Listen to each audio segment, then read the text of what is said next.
அன்பார்ந்த பெரியவர்களே, தாய்மார்களே,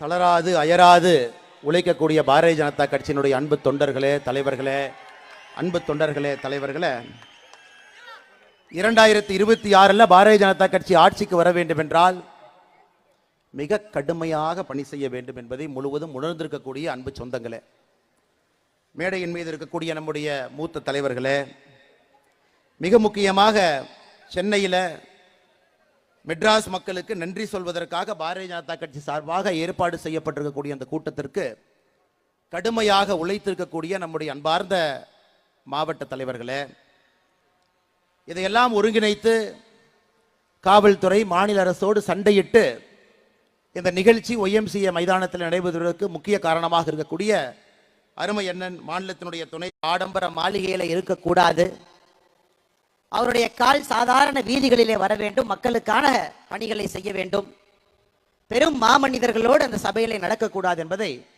ஒரு கங்கணமாக எடுத்துக்கொண்டு 2024 பாராளுமன்ற தேர்தலில் தென் சென்னையிலே களம் கண்டு பாரதிய ஜனதா கட்சி 2026 நிச்சயமாக ஆட்சிக்கு வர வேண்டும் என்பதற்காக முழுவதுமாக தன்னை அர்ப்பணித்து உழைத்துக் கொண்டிருக்கக்கூடிய எங்களுடைய மூத்த தலைவர், முன்னாள் மாநில தலைவர், வழிகாட்டி அக்கா டாக்டர் தமிழிசை சவுந்தரராஜன் அவர்களே, மாநிலத்தினுடைய துணைத் தலைவர்களாக மூத்த தலைவர்களாக இருந்து நம்மை வழிகாட்டி கொண்டிருக்கக்கூடிய அருமை அண்ணன் சக்கரவர்த்தி அவர்களே, அண்ணன் விபி துரைசாமி அவர்களே, தேசிய செயற்குழு உறுப்பினர் சகோதரி குஷ்பு சுந்தர் அவர்களே, மூத்த தலைவர்கள் மாநிலத்தினுடைய துணைத் தலைவர் நாராயண திருப்பதி அவர்களே, அண்ணன் சம்பத் அவர்களே, டால்பின் ஸ்ரீதர் அவர்களே, அண்ணன் பால் கனகராஜ் அவர்களே, சென்னையினுடைய முன்னாள் மேயராக இருந்து ஒரு தனி அரசியல் எப்பொழுதும் கூட அவருடைய ரத்தத்தில் கலந்திருந்து பாரதிய ஜனதா கட்சி என்கின்ற இயக்கத்தில் இணைந்து கட்சியினுடைய வளர்ச்சிக்காக பாடுபடக்கூடிய மாநிலத்தினுடைய செயலாளர் அண்ணன் கரத்திய தியாகராஜன் அவர்களே, மாநிலத்தினுடைய செயலாளர் அண்ணன் சதீஷ்குமார் அவர்களே, அருமை சகோதரர் வினோத் செல்வம் அவர்களே,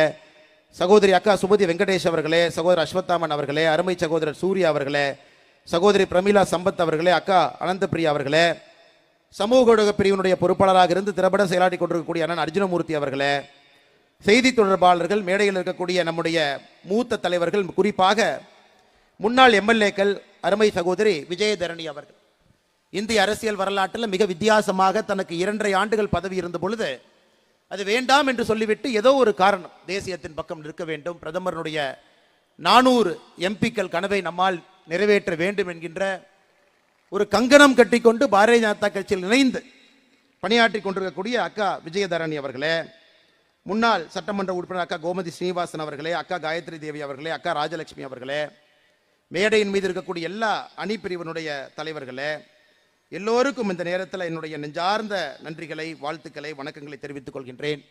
மிக முக்கியமாக இந்த நிகழ்ச்சிக்காக அரும்பாடுபட்டு ஒய்எம்சிஏ திடலில் இவ்வளவு பெரிய ஒரு எழுச்சி கூட்டத்தை கூட்டியிருக்கக்கூடிய நம்முடைய எல்லா ஒன்றிய தலைவர்கள் எல்லோரும் இருக்கின்றார்கள். அவர்களுக்கு இந்த நேரத்தில் தென் சென்னை கிழக்கு, சென்னை மேற்கு, மத்திய சென்னை கிழக்கு, மத்திய சென்னை மேற்கு, வட சென்னை கிழக்கு, வட சென்னை மேற்கு, எல்லோருக்கும் இந்த நேரத்தில் நெஞ்சார்ந்த நன்றிகளை தெரிவித்துக் கொள்கின்றேன்.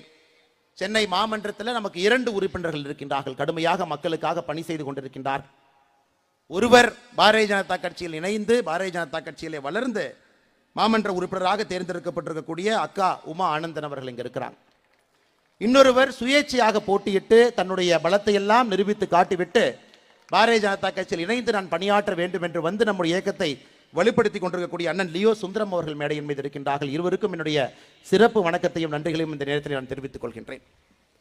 அருமை சகோதர சகோதரிகளே, எனக்கு முன்பு நம்முடைய தலைவர்கள் பேசியிருக்கின்றார்கள். குறிப்பாக அக்கா தமிழிசை சவுந்தரராஜன் அவர்கள் பேசியிருக்கின்றார். நடைமுறை அரசியல் என்ன நடந்து கொண்டிருக்கிறது, எதற்காக வருகின்ற காலம், நம்முடைய காலம், பாரதிய ஜனதா கட்சி எதற்காக ஆட்சிக்கு வர வேண்டும் என்கின்ற ஒரு பாதையை நமக்கு காண்பித்துக் கொடுத்திருக்கின்றார்கள். எல்லாவற்றையும் தாண்டி மிக முக்கியமாக இருக்கக்கூடிய தொண்டர்களுக்கு, தலைவர்களுக்கு தெரியும், இதற்கு மேல் தமிழகம் தாங்காது என்பது நம்ம எல்லோருக்கும் தெரியும். கிட்டத்தட்ட 70 ஆண்டுகள் காலமாக தாய் தமிழகத்தை எந்த அளவுக்கு சின்னாப்படுத்த முடியுமோ அந்த அளவுக்கு சின்னாபின்னப்படுத்தி இருக்கின்றார். கர்ம வீரர் காமராஜர் ஐயா 1964 ஆட்சி கட்டலிருந்து இறங்கினாங்க. அவர் செஞ்ச நல்ல காரியம் ஒரு 20 வருட காலம் தமிழகத்தை காத்து கொண்டிருந்தது. அவர் ஆரம்பித்த பள்ளிகளாக இருக்கட்டும், அவர் கட்டிய அணைகளாக இருக்கட்டும், 20-25 ஆண்டுகள் காமராஜர் ஐயாவுடைய பெயரை சொல்லி எல்லாம் ஓட்டிட்டோம். அதன் பிறகு புரட்சி தலைவர் டாக்டர் எம்ஜிஆர் அவர்களுடைய ஆட்சி, மக்கள் மனதில் இருக்கக்கூடிய ஆட்சி, அதையும் மக்கள் பார்த்திருக்கின்றார். நேர்மையான, நீதி தவறான ஒரு ஆட்சி. இருவரும் இலக்கணமாக ஒரு முதலமைச்சராக இருந்தாலும் கூட மக்கள் சேவர்களாக பணியாற்றி இருக்கின்றார். இன்னைக்கு 2024 பின் திருப்பி நம்முடைய தலையை பார்க்கின்றோம். எல்லாரையும் பார்க்கிறோம். அரசியல் கட்சிகளுடைய எல்லா தலைகளையும் பார்க்கிறோம், தலைவர்களை பார்க்கிறோம். இன்னைக்கு இருக்கக்கூடிய முதலமைச்சர்கள், இதற்கு முன்பு தமிழகத்தினுடைய முதலமைச்சர்களாக யார் இருந்தார், எப்படிப்பட்ட தமிழகத்தை எங்கே கொண்டு வந்து நிறுத்தி இருக்கின்றார். கொஞ்சம் கொஞ்சமாக நம்முடைய பெருமை எல்லாம் இழந்து கொண்டிருக்கின்றோம். ஒரு மாநிலமாக தமிழகத்தை முந்தியடித்து முன்னால் சென்று கொண்டிருக்கின்றார். இந்தியாவினுடைய மிகப்பெரிய பொருளாதார மாநிலமாக மகாராஷ்டிரா தமிழகம் என்று 40 ஆண்டு காலமாக இருந்தது. இன்னைக்கு மகாராஷ்டிரா, உத்தரப்பிரதேசம், தமிழகம் என்று மாறி இருக்கிறது. 2028 முடியும் பொழுது மகாராஷ்டிரா, உத்தரப்பிரதேசம், கர்நாடகா, தமிழகம் என்று மாறி இருக்கும். 2032 முடிந்திருக்கும் பொழுது 4வது இடத்தில் இருக்கக்கூடிய தமிழகம் 6வது இடத்திற்கு போயிருக்கும். இது அடுத்த 8 ஆண்டு காலத்தில் நாம் தமிழகத்தை பார்க்கக்கூடிய ஒரு தருணம். 2வது 3வது சென்றிருக்கின்றோம். 2லிருந்து 3க்கு போறதாங்க கஷ்டம். 3லிருந்து 10க்கு போறது எளிது, வேகமா கீழே வந்துருவோம். 4வதை நோக்கி சென்று கொண்டிருக்கின்றோம். கர்நாடகா வந்துட்டாங்க. ஹரியானா போற சிறிய மாநிலங்கள், ரொம்ப சின்னஞ்சிருச்சா, சோப்படப்பா சைஸில் ரொம்ப சின்னதா இருக்குது மேப்ல பாத்தீங்கன்னா. அவர்களுடைய பொருளாதாரத்தை யாருக்காவது நேரம் இருந்து படிச்சு பார்த்தீங்கன்னா அசிரத்தனமான வளர்ச்சியில் ஹரியானா இருக்கு. அசிரத்தனமான வளர்ச்சி. ஒரு மாநிலமும் கூட போட்டி போட்டுக்கொண்டு மத்திய பிரதேஷ் இன்னும் 10 ஆண்டுகள் தான் தமிழகத்தினுடைய இடத்தை பிடித்து அதுவும் ஒரு மிகப்பெரிய மாநிலமாக மாறுவதற்கான எல்லா சாத்தியக்கூறுகள் இருக்கு. என்ன காரணம் ஐயா? இன்னும் இருக்கக்கூடிய எல்லா மாநிலங்களும் அடுத்த 25 ஆண்டுகள் என்ன வேண்டும் என்பதற்காக வேலை செய்யறாங்க. எந்த மாதிரி திட்டங்களை கொண்டு வர வேண்டும், எந்த மாதிரி திட்டங்களை கொண்டு வந்தால் தொழில் வளர்ச்சி கிடைக்கும், வேலை வாய்ப்பு கிடைக்கும், சாதாரண மக்களுக்கு ஒரு ஆட்சி, ஒரு அரசு எப்படி கூட துணை இருப்பது என்பது இந்தியாவில் இருக்கக்கூடிய நிறைய ஆட்சியாளர்கள் யோசித்து பார்த்துக் கொண்டிருக்கின்றார். ஆனால் தமிழகம் மட்டும்தான், தமிழகத்தினுடைய ஆட்சியாளர்கள் மட்டும்தான் ஒரு குடும்பத்திற்காக சிந்தித்துக் கொண்டிருக்கின்றார். எந்த முடிவெடுத்தாலும் டெண்டர், கமிஷனு, கான்ட்ராக்ட் வருமா? எந்த முடிவெடுத்தாலும் அவர்களுடைய கஜானா நம்புமா? எந்த முடிவெடுத்தாலும் கூட மகனும் மருமகனும் நன்றாக இருப்பாங்களா? இன்னைக்கு அக்கா தமிழிசை அக்கா சொன்னாங்க, நேற்று நடந்த ஒரு நிகழ்வுல சூப்பர் ஸ்டார் ரஜினிகாந்த் அவர்கள் பேசிய பேச்சு. சூப்பர் ஸ்டார் ரஜினிகாந்த் அவர்கள் பேசிய பேச்சை நான் எப்படி பார்க்கிறேன்னா, துரைமுருகன் போன்றவர்கள் மேடையில் இருக்கும் பொழுது, ஏவா வேலு போன்றவர்கள்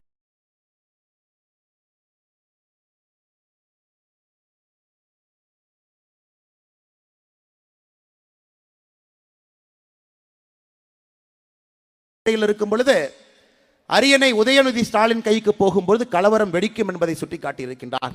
அதுதான் சூப்பர் ஸ்டார் ரஜினிகாந்த் அவருடைய பாணியில அது அப்படியே நல்லா பூசி மெழுகி அது மேல சுகர் எல்லாம் கோட் பண்ணி யாருக்கு எந்த பிரச்சனையும் வரக்கூடாது என்பதற்காக அந்த பண்ணை முதலமைச்சருடைய வாயிலை திணித்து விட்டு போயிருக்கின்றார்.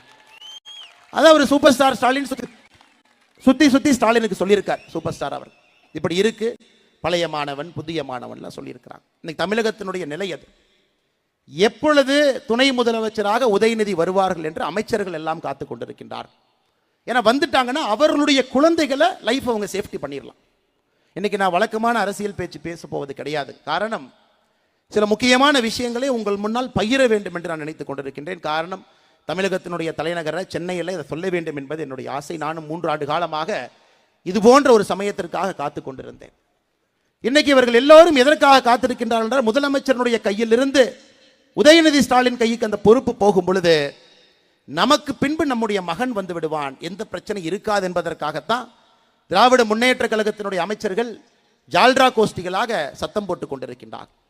எப்படி ஒரு கிணத்து தவளை கத்தும் பொழுது சுற்றி இருக்கக்கூடிய கிணத்து தவளைகள் கத்துமோ அதுபோல எல்லாரும் மாத்தி மாத்தி அவர்கள் எப்படி அரசியலுக்கு வந்தாங்க. தன்மான அரசியல் 1970 பேசின தலைவர்கள் இன்னைக்கு உதயநிதி ஸ்டாலின் துணை முதலமைச்சராக வருவது தவறு கிடையாது என்று பேசிக் கொண்டிருக்கின்றார்.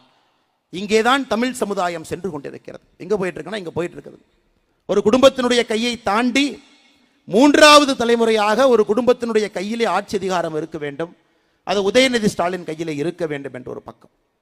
இதற்கு முன்பு தமிழகத்தில் ஒரு அரசியல் விமர்சகர் வாழ்ந்த ஒரு மாமனிதர் ஒரு வார்த்தையை சொன்னாங்க.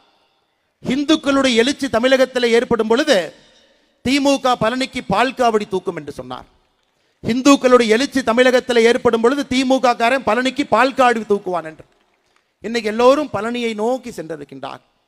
பழனியில மாத்தி மாத்தி பேசுறாங்க. நான் அந்த ஊரை சார்ந்தவன், எங்களுடைய விவசாயமாக நாங்கள் செய்தாலும் கூட எங்களுடைய முதல் அறுவடை பழனிக்கு போகும். தமிழகத்தினுடைய எல்லோருக்கும் முருகன் தமிழ் கடவுளாக நம்முடைய கடவுளாக இருந்தார். நான் சார்ந்திருக்கக்கூடிய பகுதிக்கு எங்களுடைய முதல் கடவுளாக முருகருமான் இத்தனை காலமாக இருக்க. எங்களுடைய முதல் முட்டை பழனியில் இருக்கும், பெயர் வைப்பது பழனியாக இருக்கும். முருகனை நன்றாக தெரிந்தவன் நான். என்னுடைய பெயரும் கூட முதல்ல சிவசெந்தில் குமார் என்று தான் இருந்தது. 10ஆவதுல தான் அது அண்ணாமலையாக அந்த பெயர் மாற்றம் சென்றாங்க. முருகனாக இருந்து சிவனாக என்னுடைய பெயரை மாற்றம் செய்தார். ஆனால் முருகபெருமானை நன்றாக உணர்ந்தவன் நான். ஆண்டிக்கோலத்தில் இருக்கக்கூடிய முருகன் அது அசாதாரணமான ஒரு கடவுள், சாதாரணமான ஒரு கடவுள் கிடையாது. ஆண்டிக்கோலத்தில் இருக்கக்கூடிய முருகன் ஞானத்தினுடைய உச்சத்தினுடைய ஒரு தன்மை. அது பழனி கோவிலை பற்றி உங்களுக்கு என்ன தெரியல. பழனி கோவிலை பற்றி புரியாதவர்கள் என்ன பண்ணுவாங்கன்னா, பழனி கோவிலின் மீது அரசியலுக்காக கை வைப்பார். யாரெல்லாம் பழனி கோவில்ல அரசியலுக்காக கை வைத்தார்களோ அவர்கள் மண்ணோடு மண்ணாக சாய்ந்திருப்பதுதான் தமிழக மன்னனுடைய சரித்திரம்.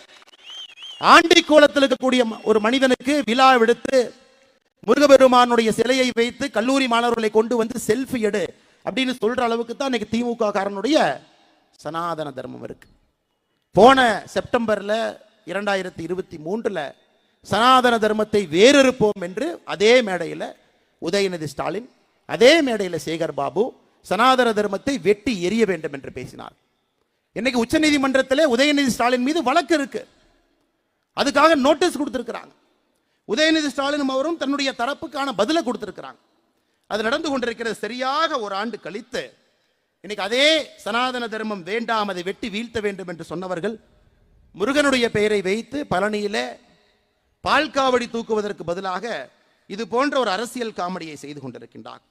அதையெல்லாம் தாண்டி ஆச்சரியம் என்னன்னாங்க, உதயநிதி ஸ்டாலின் அவர்கள் இன்னைக்கு பேசுறாங்க, இது வெறும் முருகன் மாநாடு மட்டுமல்ல, தமிழ் பண்பாடும் கலந்து நடந்து கொண்டிருக்கக்கூடிய ஒரு விழான்.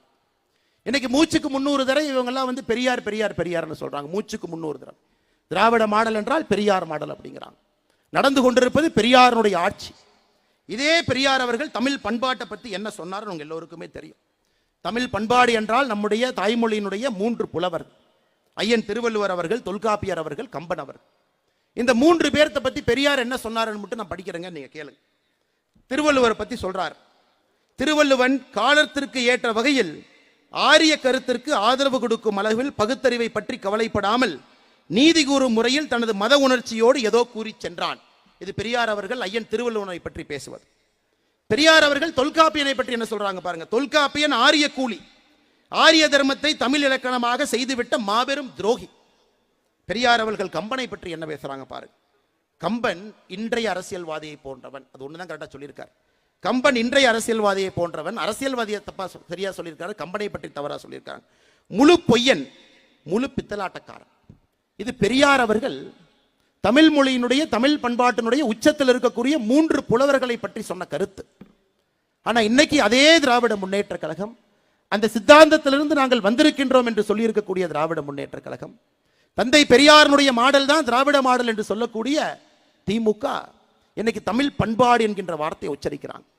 அந்த கேவலமான ஒரு நாடகத்தை பழனி மண்ணில் அரங்கேற்றி கொண்டிருக்கின்றார்கள். நிச்சயமாக ஆண்டிக்கோலத்தில் இருக்கக்கூடிய முருகபெருமானை பார்த்து கொண்டிருக்கின்றார். உங்களுக்கு தெரியும், எப்பொழுதுமே முருகனுடைய தண்டனை வந்து கொண்டே இருக்கிறது. அது வரும், ஆனால் வரும் பொழுது பயங்கரமாக வரும், அது சாதாரணமாக வராது.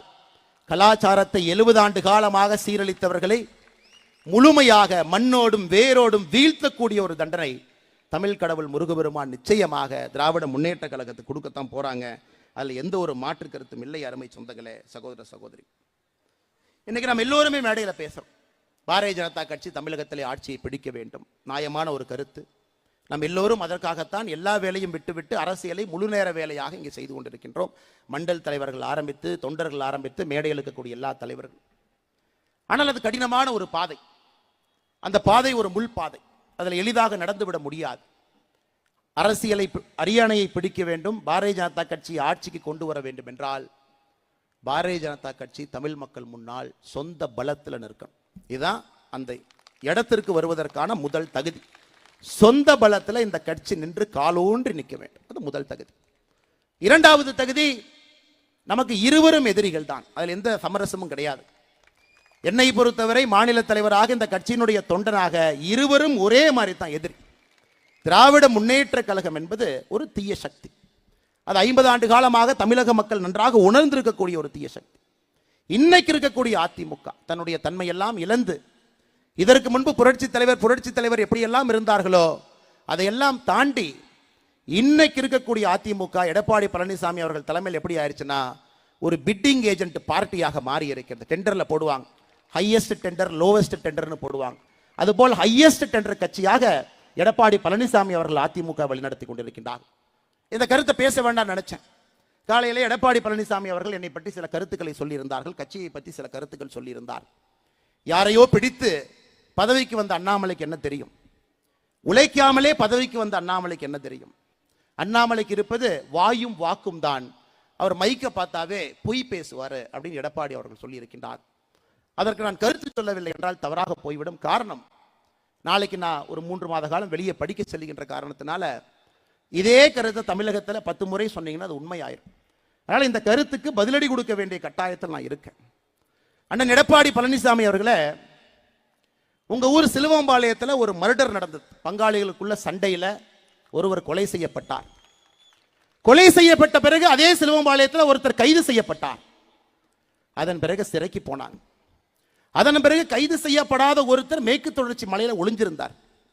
இன்னைக்கு திமுக இருக்கக்கூடிய மூத்த அமைச்சர், அன்னைக்கு அதிமுகவுடைய அமைச்சர், அவர் கையை காலை பிடித்து அந்த வழக்கை முடித்துவிட்டு வெளியே வந்து சிலுவம்பாளையம் பஞ்சாயத்து தேர்தலில் நின்று தோற்ற மனிதர் நீங்கள். ஆனால் தயவு செய்து எனக்கு நேர்மையை பற்றி, நாணயத்தை பற்றி எனக்கு நீங்கள் பாடம் எடுக்க வேண்டாம். அதே கொங்கு பகுதியில் அதே பக்கத்து மாவட்டத்தில் வந்தவன், அருமை பெருமை எல்லாம் எனக்கு தெரியும். கூவத்தூர்ல நடந்தது கட்சியினுடைய பொதுச் செயலாளரை தேர்ந்தெடுக்கக்கூடிய நிகழ்வா? கூவத்தூர் நடந்தது அலங்கோலம். ஒரு புரட்சி தலைவி நடத்திய ஒரு கட்சி, தமிழகத்தில் திமுகவுக்கு மாற்றாக இருக்க வேண்டும் என்று தமிழக மக்கள் நினைத்த ஒரு கட்சி. கூவத்தூர்ல நீங்க என்ன அநியாயம் பண்ணீங்க? இஎம்ஐ டெண்டர் சிஸ்டத்தில் கட்சியினுடைய முதலமைச்சரை தேர்ந்தெடுத்தீங்க. ஹையஸ்ட் பிட்டராக எடப்பாடி பழனிசாமி, மீடியம் பிட்டராக கொங்கு பகுதியில் இன்னொரு அமைச்சர், லோவஸ்ட் பிட்டராக தென் தமிழகத்தில் ஒரு அமைச்சர். என்ன பிட்டிங்க? எந்த எம்எல்ஏவுக்கு மாசம் மாசம் என்ன பணம் கொடுக்க வேண்டும் என்பதுதான் கூவத்தூர்ல அந்த பிட்டிங் முறை. அதன் பிறகு தவழ்ந்து காலில் விழுந்து பதவியை பிடித்து எடப்பாடி பழனிசாமி இந்த தன்மானமிக்க ஒரு விவசாயினுடைய மகனை பச்சை இங்கிலே 10 ஆண்டு காலம் கையெழுத்து போட்டு ஒரு பைசா வாங்காத இந்த அண்ணாமலையை பற்றி சொல்வதற்கு எடப்பாடி பழனிசாமி என்கின்ற தற்குறிக்கு எந்த விதமான அதிகாரம் கிடையாது. இது அகந்தை, இது அகந்தை. 2026 புரட்சி தலைவி நடத்திய இந்த கட்சி இது போன்ற கிழத்து தலைவர்கள் என்று வழிநடத்திக் கொண்டிருக்கின்றீர்கள். தூக்கி எறியப்படுவீர்கள். 4வது இடம் கூட கிடையாது. 2026 சட்டமன்ற தேர்தலில் அனைத்து இந்திய அண்ணா திராவிட முன்னேற்ற கழகத்திற்கு 4வது இடம் கூட கிடையாது. இன்னைக்கு ஒரு உண்மையை சொல்றேன். எதற்காக எனக்கும் அதிமுகவினுடைய தலைவர்களுக்கும் சண்டை? இதனை தனிப்பட்ட வாக்கியால் பிரச்சனையா? மேடையில் நிறைய தலைவர்கள் இருக்கிறாங்க, அதிமுகவோடு கூட்டணி வேண்டும் என்று சொல்லக்கூடிய தலைவர்கள். எனக்கும் அதிமுகவுக்கும் வாய்க்கால் பிரச்சனையா? நம்முடைய கூட்டணியில் இருக்கக்கூடிய தலைவர் எடப்பாடி பழனிசாமி அவர்களை தொலைபேசி மூலமா கூப்பிடுறாங்க. 2019 வாரணாசியில மோடி அவர்கள் வேட்புமனு தாக்கல் செய்ய போறாங்க. எல்லா முதலமைச்சர்களும், கூட்டணி கட்சியினுடைய முதலமைச்சர்களும் அங்க போறாங்க. நீங்களும் வாங்க, நான் போலான். அதற்கு எடப்பாடி பழனிசாமி சொன்ன பதில் என்னன்னா, தோற்க போகிற மோடிக்காக நான் எதற்கு வாரணாசிக்கு வர வேண்டும் என்று சொன்ன பதில். இல்லை என்று எடப்பாடி பழனிசாமி சொல்லட்டும். என்னுடைய தலைவனை பற்றி எப்படி எடப்பாடி பழனிசாமி அன்று பேசினாரோ, மானமுள்ள அண்ணாமலை அன்றிலிருந்து கூட்டணி கட்சி தலைவராக எடப்பாடி பழனிசாமியை எப்பொழுதும் நான் ஏற்றுக்கொண்டது கிடையாது. தவழ்வதை பற்றி, ஒருத்தருடைய காலை பிடிச்சு கட்சி ஆட்சிக்கு வர்றதை பற்றி, மக்களால் தேர்ந்தெடுக்கப்படாம மாசம் எம்எல்ஏக்கு பணம் கொடுத்து முதல்வர் நாட்காலில் அமர்ந்திருக்கக்கூடிய எடப்பாடி பழனிசாமி, தயவு செஞ்சு இந்த விவசாயினுடைய மகன் அண்ணாமலைக்கு நீங்கள் பாடம் எடுக்க வேண்டாம். எப்படி வர வேண்டும், எப்படி அரசியல் இருக்க வேண்டும், எப்படி செய்ய வேண்டும் என்கின்ற பாடம் எடுக்க வேண்டும். நான் உண்மைதான் பாரதிய ஜனதா கட்சியில் கிளை தலைவராக நான் சேரவில்லை. உண்மைதான் நான் ஒன்றிய தலைவராக நான் பணியாற்றவில்லை. உண்மைதான் நான் மாவட்ட தலைவராக பணியாற்றவில்லை. நான் இந்த கட்சியிலே உங்களை போன தொண்டனாக சேர்ந்தது முதல் 2 திராவிட கட்சிகளையும் அப்புறப்படுத்த வேண்டும் என்பதற்காக. 2வது மோடியினுடைய ஆட்சியை தமிழகத்திற்கு கொண்டு வர வேண்டும் என்பதற்காக. 2 தான். ஒருவருக்கு பாரதிய ஜனதா கட்சியில் ஒரு ஈர்ப்பு இருக்கலாம். அத்வானி ஐயா, வாஜ்பேயி ஐயா, ஷாம் பிரசாத் முகர்ஜி ஐயா, எல்லோருக்கும் ஒரு ஈர்ப்பு இருக்கும். தேசியம், ஆன்மீகம், தெய்வீகம், வலிமையான ஒரு கட்சி, இந்த நாட்டை வழிநடத்தக்கூடிய கட்சி, நான் கரப்ட் பார்ட்டி, பெண்களுக்கு முதல் மரியாதை கொடுக்கக்கூடிய ஒரு கட்சி, சாதாரண மனிதனை தலைவராக்கக்கூடிய கட்சி. எல்லோருக்கும் பாரதிய ஜனதா கட்சியின் மீது ஒரு பார்வை இருக்கும். எனக்கு பாரதிய ஜனதா கட்சியின் மீது இருந்த பார்வை, தமிழகத்தில் 2 திராவிட கட்சிகளையும் தூக்கி எறிய வேண்டும் என்றால் அதற்கு பாரதிய ஜனதா கட்சியால் மட்டும்தான் முடியும். இந்த கட்சியிலே தொண்டனாக சேர வேண்டும் என்பதற்காகத்தான் இந்த கட்சியில் நான் தொண்டனா சேர. எடப்பாடி பழனிசாமி அவர்களே, உங்கள்கிட்ட 2 மணி இருக்காங்களே, தங்கமணி வேலுமணி, போன் பண்ணி டெல்லியில கேட்க சொல்லுங்க. கட்சியில் சேர்ந்த பொழுது நிபந்தனை இல்லாமல் இந்த கட்சியில சேர்ந்த தொண்டனாக எந்த ஒரு பொறுப்பு வேண்டும் கேட்கவில்லை, பதவி வேண்டும் கேட்கவில்லை, ஒன்றை விட்டு வந்திருக்கின்றேன் என்று சொல்லி காட்டவில்லை. 2 திராவிட கட்சிகளும் தூக்கி எறிய வேண்டும் என்றால் பாரதிய ஜனதா கட்சியில தொண்டராக இருக்க வேண்டும் என்று வந்தேன். இந்த கட்சி எப்படி எல்லா தொண்டர்களுக்கும் ஒரு பொறுப்பு கொடுக்குதோ அதுபோல்தான் எனக்கும் ஒரு பொறுப்பு கொடுத்திருக்கு. இது பெரிய பொறுப்பு, சின்ன பொறுப்பு கிடையாது. உங்க கட்சியில வேணா மேடையின் மீது அமர்ந்திருக்கிறனால நீ பொதுச் செயலராக இருக்கலாம். ஆனா என் கட்சியில மேடையின் மீது நான் அமர்ந்திருப்பனால் இவர்களுக்கு நான் சேவகம் செய்யக்கூடிய சேவகன். அதான் எங்கள் கட்சிக்கும் அடிப்படையிலே உங்கள் கட்சிக்கும் இருக்கக்கூடிய அடிப்படை வித்தியாசம். தரக்கூடிய எடப்பாடி பழனிசாமிகளுக்கு இதெல்லாம் தெரியாது.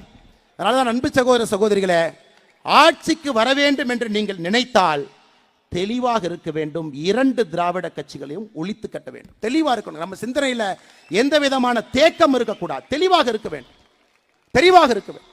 2 பேரையும் ஒழிச்சு கட்டணும். 2 பேரும் நமக்கு பரம் எதிரிகள். என்ன, திமுக வந்து கொள்ளையடிச்சு அவனுடைய கட்சிக்காக சொந்தக்காரங்கிட்ட ஆடிட்டரை வச்சு சேர்த்து வைப்பான். எடப்பாடி பழனிசாமி அவர்கள் தன்னுடைய சம்பந்தி மூலமாக கொள்ளையடிச்சு அவர் ஒரிசால, பீகார்ல, ஜார்க்கண்ட்ல, மைன்ஸ்ல சேர்த்து வச்சுக்குவார். 2 பேருக்கும் அடிப்படை வித்தியாசம் எவ்வளவுதான். மற்றபடி இந்த கட்சிக்கு பெரிய வித்தியாசம் எதுவும் இல்லை. அதனால அன்பு சொந்தங்களே, உங்களுடன் நான் மறுபடியும் வைக்கக்கூடிய வேண்டுகோள், நாம் எல்லோரும் துடித்து கொண்டிருக்கின்றோம். தமிழகத்தில் பாரதிய ஜனதா கட்சி ஆட்சிக்கு கொண்டு வர வேண்டும் என்றால் 2026 தவிர வேறு ஒரு வாய்ப்பு இல்லை என்பது நம் எல்லோருடைய கருத்து. காலம் கணிந்திருக்கிறது. காலம் கணிந்திருக்கிறது. வரும்பொழுது ஒரு தொண்டை சொன்னான், அண்ணே நான் இந்த மேடைக்கு வரமாட்டேன், நம்முடைய கட்சி வந்து கலைஞர் கருணாநிதி அவருடைய சமாதிக்கு போயிருக்கிறோம், நம்முடைய கட்சி வந்து மேடையின் மீது வெளியிடக்கூடிய நாணய வெளியீட்டு விழாக்கு நம்முடைய கட்சி போயிருக்கு, அதனால் நீங்கள் என்னை ஏற்றுக்கொள்ள வேண்டும், நான் இந்த ஒரு பெரிய தலைவர், நான் இந்த நிகழ்வுக்கு, சென்னை நிகழ்வுக்கு வரமாட்டேன், நீங்கள் தயவு செஞ்சு என்னை தப்பாக புரிஞ்சுக்காதீங்க அப்படி நான் அவருக்கு பதிலளித்திருந்தேன். இது உங்களுடைய தனிப்பட்ட கருத்தாக இருந்தாலும் கூட அதை நான் தலையிட விரும்பவில்லை, அது உங்களுடைய கருத்து. அதே நேரத்தில் நீங்க நன்றாக புரிந்து கொள்ளுங்கள், மோடி அவர்களுக்கு நம்ம எப்ப தேவைப்பட்டுச்சு? 2014 மோடி அவர்களுக்கு ஒரு தொண்டனும் தேவைப்பட்டார். 283 தனி மெஜாரிட்டியில 30 வருஷம் கழிச்சு ஒரு பிரதமரை இந்த நாடு பார்க்க வேண்டும் என்பதற்காக எல்லோரும் மோடியின் பின்னால் நின்றோம். 2019 அந்த கண்டினியூட்டி, மோடி அவர்கள் வர வேண்டும் என்பதற்காக மறுபடியும் நாம் நின்றோம். நாம் நன்றாக புரிந்து கொள்ள வேண்டும், மோடி அவர்களுக்கு ஒரு பாரதிய ஜனதா கட்சியினுடைய தொண்டன் 2014 விட, 2019 விட 2024 இன்னும் அதிகமாக தேவைப்படுகின்றார் என்பதை நீங்கள் புரிந்து கொள்ள வேண்டும். காரணம் நாட்டினுடைய சூழ்நிலை. நம்மை சுற்றி இருக்கக்கூடிய நாட்டை பாருங்க, இலங்கையை பாருங்க, பங்களாதேஷை பாருங்க, பாகிஸ்தானை பாருங்க, ஆப்கானிஸ்தானை பாருங்க, மாலத்தீவை பாருங்க, நேபாள பாருங்க, எல்லாம் ஜனநாயகம் தோத்து விட்டது. ஒரு பக்கம் சர்வதிகாரிகள் வந்திருக்கின்றார்கள், இன்னொரு பக்கம் மிலிட்டரி ரூல், இன்னொரு பக்கம் என்ன பண்றதுனே தெரியாத பொருளாதார சுமையிலே அந்த நாடுகள் மாட்டி இருக்கிறது. நாட்டிற்குள்ள எதிரிகள் அதிகமாக இருக்கின்றார்கள். என்ன வந்தாலும் பேசலாம், வாய்க்கு வந்ததெல்லாம் பேசலாம், என்ன வேண்டுமானாலும் பிளவுபடுத்துவதற்காக பேசிவிட்டு சென்று விடலாம், அதன் மூலமாக ஆதாயம் அடலாம் என்று நாட்டில் இன்னைக்கு எதிர்க்கட்சிகள் அதிகமாக இருக்கிறாங்க. இந்த நேரத்தில் நாம் மோடியின் பக்கம் நிற்க வேண்டியது நம்முடைய கடமை, நம்முடைய கடமை. மத்திய பிரதேசனுடைய முதலமைச்சர் கோயம்புத்தூருக்கு வரும் பொழுது நான் வரவேற்க செல்ல மாட்டேன் என்று சொன்னேன். அதே நான் மத்திய அரசு ராஜ்நாத் சிங் அவர்கள் தமிழகத்திற்கு வந்து கருணாநிதி அவர்களுக்கு ஒரு மரியாதை செய்யும் பொழுது அந்த நிகழ்வுக்கு போயிருந்தேன். நீங்கள் புரிந்து கொள்ள வேண்டும், எதற்காக நாம் இதை செய்கின்றோம் என்பதை புரிந்து கொள்ள வேண்டும். மோடி அவர்கள் எப்பொழுதும் அரசியலை ஒரு பக்கமும் தனி மனிதனுடைய வாழ்க்கையை ஒரு பக்கமும் பார்க்கக்கூடிய ஒரு மனிதன். 2017 நவம்பர்ல பாரத பிரதமர் நரேந்திர மோடி அவர்கள் கலைஞர் கருணாநிதியோட வீட்டுக்கு போனாங்க. வீட்டில் போய் கேட்டாங்க, ஐயா நீங்க எங்கூட வந்துருங்க, பிரதம மந்திரி இல்லத்தில் தங்கிக்குங்க, டெல்லியில ஒரு 15 நாள் எங்கூட நீங்கள் வர வேண்டும் என்பது என்னுடைய ஆசை, 15 நாள் என்னோடு இருந்து விட்டு திரும்ப நீங்க தமிழகத்திற்கு வாங்க. நம் பிரதமர், நம்முடைய தலைவர் பாரத பிரதமர் நரேந்திர மோடி அவர்கள் 2017 நவம்பர்ல கலைஞர் கருணாநிதி அவருடைய இல்லத்திலே சொல்லி இருக்கக்கூடிய வார்த்தை. ஏன் அரசியலை ஒரு பக்கமும் தனி மனிதனுடைய வாழ்க்கையை ஒரு பக்கமும் பிரித்து பார்க்கக்கூடிய ஸ்டேட்ஸ்மேன்ஷிப் ஓடிட்டு இருக்கு. நாம் என்று 100 ஆண்டுகள் கடந்திருக்கக்கூடிய 5 முறை தமிழகத்தினுடைய முதலமைச்சராக இருந்த ஒரு மனிதனுக்கு மரியாதை செய்திருக்கின்றோம். இதே மேடையில் கலைஞர் கருணாநிதியை கரப்ட்னு சொல்லுவீங்களா? ஆம், தமிழகத்தினுடைய நம்பர் 1 ஊழல்வாதி, எந்த மாற்று கருத்தும் இல்லை. இதே மேடையில் மாற்று அரசியல் வேண்டும் என்று சொல்லுவீர்களா? நிச்சயமாக வேண்டும், எந்த மாற்று கருத்தும் இல்லை. அதே நேரத்தில் கலைஞர் கருணாநிதி அவர்கள் தமிழகத்திற்கு செய்திருக்காங்களா? செஞ்சிருக்கிறாங்க. 5 முறை முதலமைச்சராக இருந்து மக்களுக்கு பணி செஞ்சிருக்காங்களா? செஞ்சிருக்கிறாங்க. அந்த இரண்டையும் பிரித்து பார்க்க வேண்டிய கட்டாயம் நமக்கு இருக்கிறது. அன்பு சகோதர சகோதரிகளே, அதை உணர்ந்துகிட்டீங்கன்னா மட்டும்தான் இந்த political party will be a matured political party. ஒரு அரசியல் இயக்கத்திற்கும் ஒரு அரசியல் கட்சிக்கும் இருக்கக்கூடிய அடிப்படை தன்மை என்னன்னா, நம்முடைய அரசியல் என்பது மெச்சூர்டாக இருக்கும். எதை எப்பொழுது செய்ய வேண்டுமோ செய்வதற்கு நாம் தயாராக இருக்க வேண்டும். அதைத்தான் நாம் செய்து கொண்டிருக்கின்றோம். தமிழகத்தில் திமுகவினுடைய கூட்டணியும் பாரதிய ஜனதா கட்சியினுடைய கூட்டணி வரும். இன்னைக்கு டிவியை போட்டீங்கன்னா இதான் பேசுவாங்க. எல்லாம் ஏசி ரூம்ல உட்கார்ந்து விமர்சகர், வலதுசாரி, இடதுசாரி, எத்தனை சாரி இருக்குன்னு தமிழ்நாட்டினுடைய மீடியாவை பார்த்தா தான் நமக்கே தெரியும். எல்லாரும் பேசுவாங்க. இல்ல மாநில தலைவராக இருந்த கட்சியில் அண்ணாமலையும் ஒரு தொண்டன் தான், எப்பொழுதும் கூட்டணியா வராதுன்னு நீங்க சொல்லுங்க பார்க்க. இந்த மீடியா நண்பர்கள் அடிக்கடி கேட்கக்கூடிய கேள்வி என்னன்னா, நம்மளை அப்படி ப்ரெஷரில் போடணும் அப்படின்னா, தமிழிசை அக்கா யாராச்சும் இருக்குன்னா மைக்கை நீட்டி உங்களுக்கும் திமுகவுக்கும் எப்பவுமே கூட்டணி வராது நீங்க சொல்லுங்க பார்க்க. நான் சொல்றேன், இப்ப நான் சொல்றேன், இது பாரதிய ஜனதா கட்சி ரத்தமாக ஓடிக்கொண்டிருக்கிறது. மத்தியிலே பாரதிய ஜனதா கட்சியினுடைய தலைவர்கள் எல்லோரும் இங்க இருக்கக்கூடிய தொண்டர்களை கேட்டுத்தான் முடிவெடுக்கின்றார்கள். அது காங்கிரஸ் கட்சியில் இல்லாமல் இருக்கலாம், அது பாரதிய ஜனதா கட்சியில் எப்பவுமே இருக்கு. அதற்கு அச்சாரமாக 2024 பாராளுமன்ற தேர்தலில் தேசிய ஜனநாயக கூட்டணி தன்னுடைய பலத்தை காட்டி இருக்கிறது. மக்கள் முன்னால் ஒரு மாற்று சக்தியாக நாம் நின்று கொண்டிருக்கின்றோம். தொண்டர்களே, நான் சொன்னா அது பெரிய செய்தியாக எனக்கு தெரியும். இதை நான் யோசித்து, ஆழமாக யோசித்து, நிதானித்து, நன்றாக சிந்தனை செய்து, பாரதிய ஜனதா கட்சியினுடைய எந்த ஒரு தொண்டனுக்கும் மனம் புண்படக்கூடாது என்பதை நன்றாக உணர்ந்து இந்த வார்த்தையை நான் பதிவு செய்கின்றேன். எப்பொழுதும் பாரதிய ஜனதா கட்சிக்கும் திமுகவுக்கும் தமிழகத்தில் உறவு இருக்காது, இருப்பதற்கான வாய்ப்பு இல்லை. எழுதி வைத்துக் கொள்ளுங்கள், எழுதி வைத்துக் கொள்ளுங்கள். நடக்காது. தேசிய கட்சி எப்படி வேணாலும் முடிவெடுப்பாங்க, ஒரு தேசிய கட்சி எப்படியெல்லாம் முடிவெடுக்காது. ஒரு தேசிய கட்சி எப்பொழுதும் தொண்டனுடைய உணர்வுக்கு மதிப்பளித்தான் தேசிய கட்சி முடிவெடுக்கும். அதுதான் பாரதிய ஜனதா கட்சிக்கும் தேசிய கட்சி என்கின்ற பெயருக்கே ஒரு கெட்ட பெயரை வாங்கி கொடுத்திருக்கக்கூடிய காங்கிரஸ் கட்சிக்கும் வித்தியாசம். காங்கிரஸ் கட்சியிலே இங்க தலைவர்கள் கிடையாது, அடிமைகள் இருக்கின்றார்கள். அவரெல்லாம் அடிமைகள், அடிமைகள். இங்க தலைவர்கள் கிடையாது, அடிமைகள். அவர் 1971 எப்படி இந்திரா காந்தி அவர்கள் கூட்டணியில் ஆரம்பித்து காங்கிரஸ் கட்சி என்கின்ற கட்சி தமிழகத்தில் காணாமல் போயிடுச்சு. அடிமைகளாக இருந்து கொண்டு அவர்கள் காங்கிரஸ் கட்சி நம்மை பார்த்து கேள்வி கொண்டிருக்கின்றார். ஆனால் நீங்கள் தைரியமாக களத்திலே உங்களுடைய அரசியலை நீங்கள் செய்ய வேண்டும். எந்த விதமான சமரசமும் நமக்கு களத்தில் இருக்கக்கூடாது. காரணம், உயிரை கொடுத்து நின்று கொண்டிருக்கின்றோம். இல்ல இந்த தீய சக்தியை விட அந்த தீய சக்தி கொஞ்சம் தீய சக்தி, அந்த தீய சக்தியோட கூட்டணி வச்சு இந்த சக்தியை தள்ளி விட்டுட்டு அவங்கள கொண்டு வாங்க. பவருக்கு வந்தா இதை விட பெரிய தீய சக்தியாக அந்த தீய சக்தி இருக்கும். அதை தொடர்ந்து தமிழகம் பார்த்து கொண்டிருக்கிறது. அருமை சொந்தங்களே, தொண்டர்களே, இங்க இருக்கக்கூடிய நம்முடைய தலைவர்களே, எல்லோரும் உழைத்துக் கொண்டிருக்கின்றீர்கள். உங்களுடைய உழைப்புக்கு அங்கீகாரம் கொடுக்கிறோம். மாவட்ட தலைவர் கபிலனை 2 நாளைக்கு முன்னாடி கைது பண்ணி 3 நாளுக்கு பிறகு நான் வந்து பாரதிய ஜனதா கட்சிக்கும் திமுகவுக்கும் வாழ்க்கையிலே ஒட்டுறவு இருக்காது என்று சொன்னால்தான் என்னுடைய சேருக்கும் எனக்கும் அது மரியாதை. இங்கே ஒரு தலைவனை இங்கே அமர வைத்துக் கொண்டு 5 நாட்கள் சிறையில் இருந்து வந்த தலைவனை வைத்துக்கொண்டு அரசியல் மாறும், காலல் மாறும், சூழல் மாறும், என்னவெல்லாம் நடக்கலாம். அது சொல்வதற்கு நான் இங்கே தலைவராக இல்லை, பாரதிய ஜனதா கட்சியினுடைய தொண்டனாகவும் நான் இல்லை. அன்பு சொந்தங்கள், ஆனால் பாரதிய ஜனதா கட்சியினுடைய தொண்டர்கள் நீங்கள் தைரியமாக களத்தில் இருக்க வேண்டும். எந்த விதமான சுணக்கத்தையும் எங்கேயும் காட்டாது. நாம் இருவரையும் எதிர்க்க வேண்டும். அடியோடு திராவிட அரசியலை ஒழிக்க வேண்டும். அதற்கான நேரம், அதற்கான காலம் இது. இதை விட்டுட்டோம் அப்படின்னா திரும்ப நமக்கு கிடைக்காதுங்க. எப்போ வரும்? 2026 ஒரு அரிய வாய்ப்பு, அரிய வாய்ப்பு. இந்த வாய்ப்பை விட்டுவிட்டால் திரும்ப இது போல ஒரு வாய்ப்பு எப்பொழுது வரும் என்பது நமக்கு தெரியாத அன்பு சொந்தங்கள். இதை மாநில தலைவராக உங்களிடம் சொல்வது என்னுடைய கடமையாக நான் கருதுகின்றேன். பொறுப்பை உணர்ந்து பேசுகின்றேன். தொண்டன் என்கிற நிலையிலிருந்து பேசுகின்றேன். இருந்தாலும் என்னுடைய தொண்டனுக்காக பேசுகின்றேன். இங்கே அடுத்த 500 நாட்கள் கடுமையாக களத்திலே வேலை பார்த்தால் மட்டும்தான் 70% வாக்குகள் இன்னைக்கு வெளியே இருக்குதுங்க ஐயா, வெளியே இருக்கு. திமுக கையில், அதிமுக கையில் இல்லைங்க ஐயா. 70% மக்கள் தான் ஓட்டு போடுறாங்க. 30% ஓட்டு போடல, ஓட்டு போடாத 30% வைங்க. 70% இவர்களுக்கு கிடைப்பது எவ்வளவுன்னு பாருங்க. அதில் இவர்களுக்கு 60% தான் கிடைக்குது, 40% கிடைக்கல. இன்னைக்கு இவ்வளவு மக்கள் வெளியே நின்று கொண்டிருக்கின்றார். 60லிருந்து 70% ஒரு தேர்தலிலும் ஒரு திராவிட கட்சிக்கு வாக்களிக்காம நின்று பார்த்து கொண்டிருக்கின்றார்கள். வாக்களிக்க பிடிக்காதவர்கள் 30%. இன்னொரு கட்சி தோற்கும் என்று தெரிந்தும் திமுக அதிமுகவுக்கு ஓட்டு போடக்கூடாது என்று போடுவர்கள் இவ்வளவு பேர். 60லிருந்து 70% ஓட்டு இன்னைக்கு சாயந்தரம் தமிழகத்தில் திராவிட கட்சிகளுக்கு மாற்றாக இருக்கக்கூடிய ஒரு கட்சிக்கு அது காத்திருக்கு. நாம் இன்று செய்ய வேண்டிய வேலை, அரசியல் கட்சியாக இருக்கின்றோம், ஆளத்தகுதியான கட்சி என்பதை நாம் நிரூபிக்க வேண்டும். இரண்டுக்கும் ஒரு வித்தியாசம் இருக்கு. அரசியல் கட்சிக்கும் ஆளத்தகுதியான கட்சிக்கும் ஒரு சிறிய வித்தியாசம்.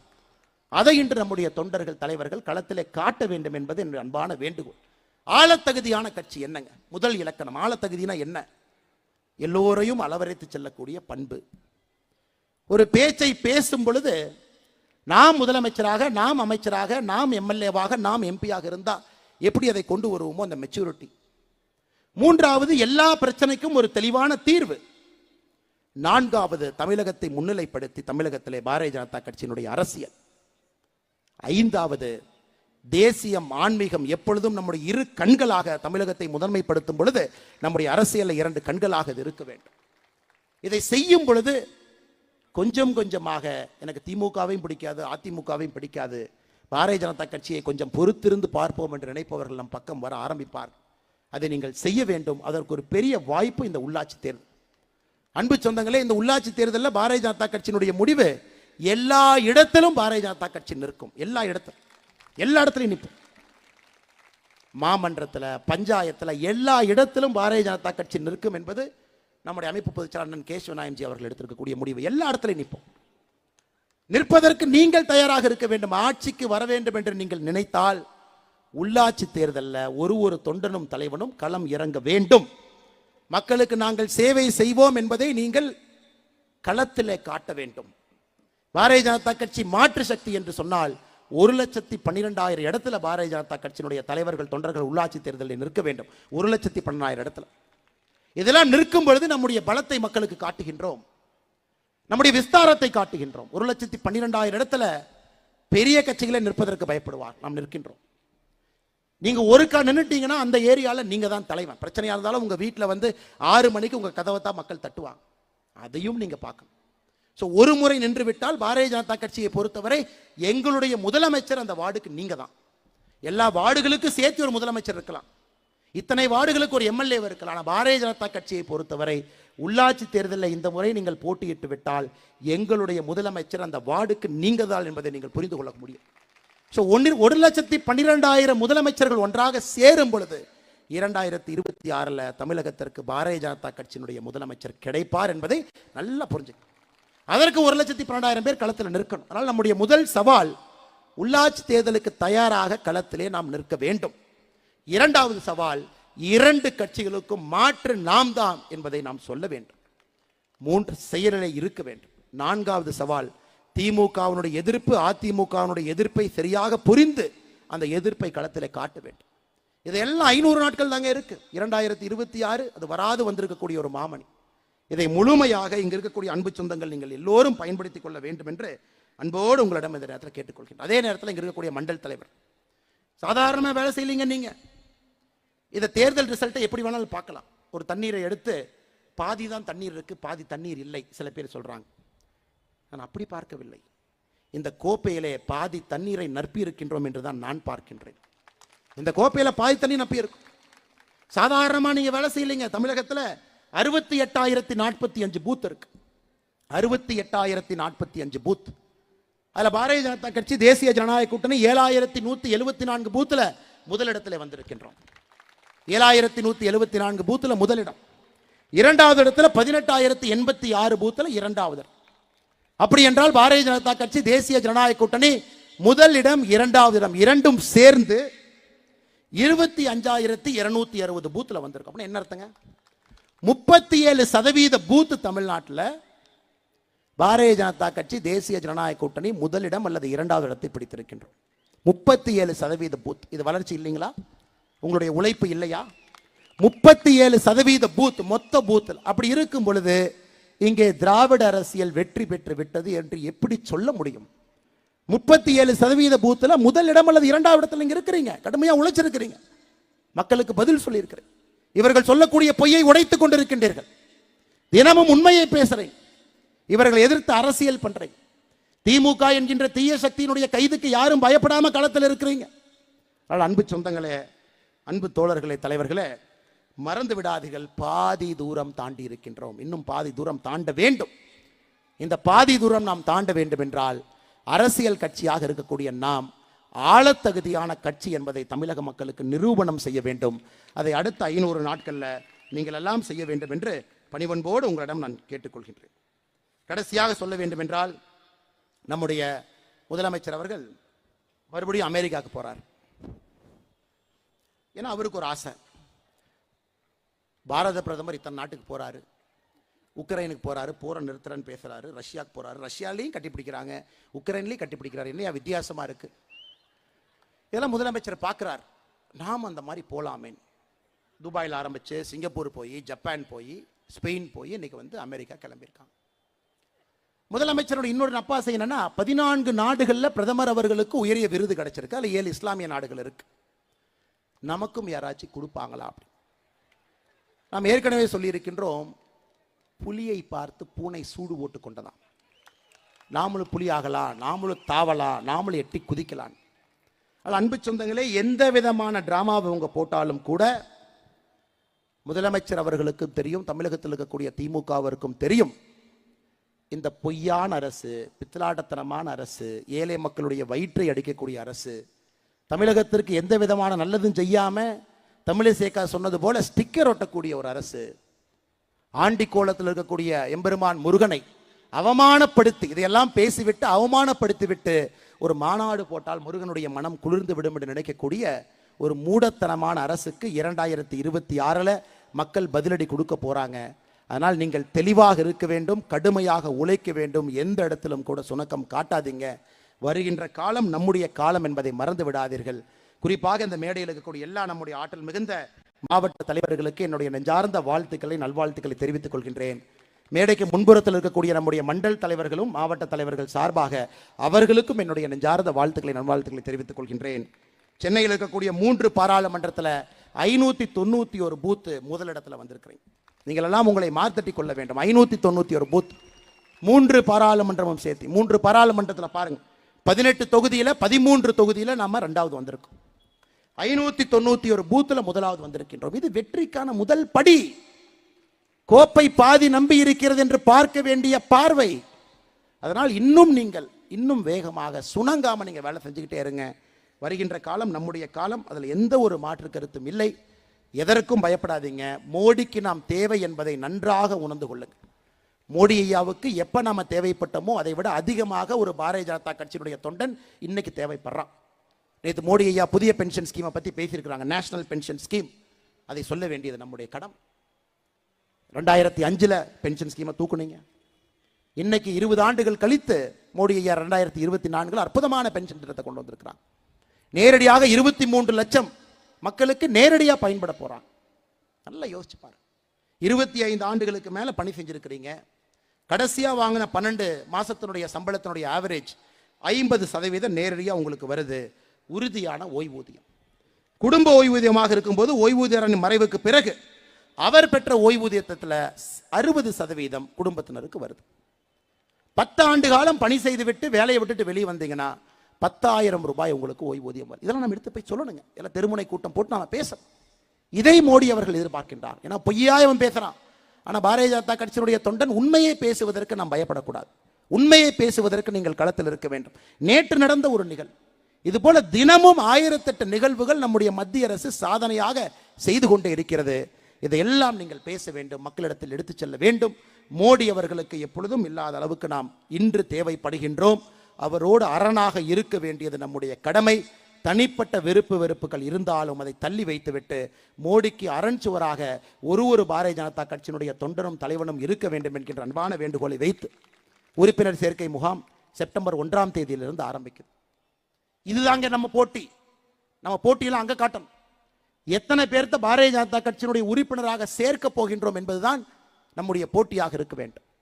செப்டம்பர் அக்டோபர் முடியும் பொழுது நாம் தெளிவாக இருக்கின்றோம். தலைவர்கள் தொண்டர்கள் எல்லாம் தமிழகத்திலே பாரதிய ஜனதா கட்சியினுடைய உறுப்பினர்கள் 1 கோடியை தாண்டும் என்பதிலே தெளிவாக இருக்கின்றோம். 8.5 கோடி மக்கள் வாழக்கூடிய அந்த மாநிலத்தில் 1 கோடி உறுப்பினர் சேர்க்கணும். இது ஒரு படி. உள்ளாட்சி தேர்தலில் 1,12,000 பேர் நிற்கணும். 2வது படி. 2 படியும் தாண்டினால்தான் முதலமைச்சர் பாரதிய ஜனதா கட்சி, அமைச்சர்கள் பாரதிய ஜனதா கட்சி நமக்கு கிடைக்கும். அதனால் எல்லோரும் நம்முடைய உறுப்பினர் சேர்க்கைக்காக முழுமையாக களத்தில் இருந்து உங்களை அர்ப்பணித்து செப்டம்பர் அக்டோபர் மாதம் முழுவதும் நடக்கக்கூடிய உறுப்பினர் சேர்க்கை 1 கோடியை தாண்ட வேண்டும். நீங்கள் அதற்கு உழைக்க வேண்டும் என்று அன்போடு கேட்டுக்கொள்கின்றேன். செப்டம்பர் 1ஆம் தேதி காலையிலே பாரத பிரதமர் நரேந்திர மோடி அவர்கள் மறுபடியும் பாரதிய ஜனதா கட்சியினுடைய உறுப்பினராக சேர இருக்கின்றார். பாரதிய ஜனதா கட்சியை பொறுத்தவரை 6 ஆண்டுகளுக்கு ஒரு முறை மறுபடியும் நாம் சேர வேண்டும். மோடி அவர்கள் சேரும் பொழுது தமிழகத்தில் செப்டம்பர் 1ஆம் தேதி குறைந்தபட்சம் 10 லட்சம் பேர் நம்முடைய இயக்கத்தில் உறுப்பினர்களாக சேர்க்கப்பட வேண்டும் என்பதில் நாம் தெளிவாக இருக்கின்றோம். ஒரே நாளிலே 10 லட்சம், 2 மாதத்திலே 1 கோடி என்பது நம்முடைய இலக்கு. நீங்கள் எல்லாம் ஒன்றாக இணைந்து கடுமையாக களப்பணி செய்து இதை செய்து காட்ட வேண்டும் என்று அன்போடு கேட்டுக்கொள்கின்றேன். வந்திருக்கக்கூடிய எல்லா நம்முடைய தொண்டர்களுக்கும், தலைவர்களுக்கும், மண்டல் தலைவர்களுக்கும், கிளை தலைவர்களுக்கும், மேடையின் மீது இருக்கக்கூடிய எல்லா மாவட்ட தலைவர்களுக்கும், மேடையின் மீது இருக்கக்கூடிய எல்லா மூத்த தலைவர்களுக்கும் என்னுடைய நெஞ்சார்ந்த நன்றிகளை தெரிவித்து, வாய்ப்பு கொடுத்த இந்த மாவட்டத்தினுடைய தலைவர் அண்ணன் கருநாகராஜன் அவர்கள் நன்றி தெரிவித்து என்னை உரையை முடித்துக் கொள்கின்றேன். நன்றி, வணக்கம். பாரத் மாதா கி, பாரத் மாதா கி, பாரத் மாதா கி.